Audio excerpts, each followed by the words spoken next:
ବାଲ୍ୟକୁ ବାଳକ ସମୟରେ କୌତୁକ ବଶ କହି କହିଲେ ସର୍ପ ତା ଭିତରେ ଶ୍ରେଷ୍ଠତ୍ୱ ଅର୍ଜନ କରିଛି ଏବଂ ତ ଯିଏ କାଳିୟ ତାକୁ ମର୍ଦ୍ଦନ କରିଥିଲେ ଯିଏ ଜାଣିବା ସେ କିଏ? ତାହେଲେ ଏତେ ଛୋଟ ବୟସରେ ଏଡେ ବଡ ବିଷଧର ସାପ ଯୋଉ ହ୍ରଦ ଉପର ଦେଇ ପକ୍ଷୀ ମାନେ ଉଡ଼ିଗଲେ ମଧ୍ୟ ସେ ସାପର ବିଷ ଜଳ ଆଜ୍ଞା ଏତେ ସେ ହ୍ରଦ ଭିତରେ ଖସି ପଡନ୍ତି।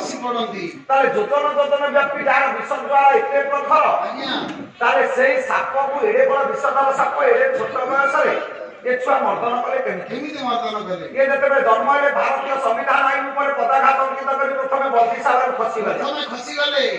ତାହେଲେ ବିଶ୍ୱରେ ଯେତେ ଛୁଆ ଜନ୍ମ ହୁଅନ୍ତି କଣ ବନ୍ଦୀଶାଳାରେ କେହି ଜନ୍ମ ହୁଏ? ତାହେଲେ ଇଏ କାହିଁକି ଜନ୍ମ ହେଲେ? ଆପଣ ଆମକୁ ଜିହା ସେଠି କାରଣ ଅଛି ପ୍ରତିବାଦୀ ନିଜ ହାତରେ ନିଜ ଜିହାକୁ ଛେଦନ କଲା ବେଳେ ତାର ପ୍ରତିଦ୍ୱନ୍ଦିତା କରିବା ପାଇଁ କେହି ସାମର୍ଥ୍ୟ ନାହାନ୍ତି।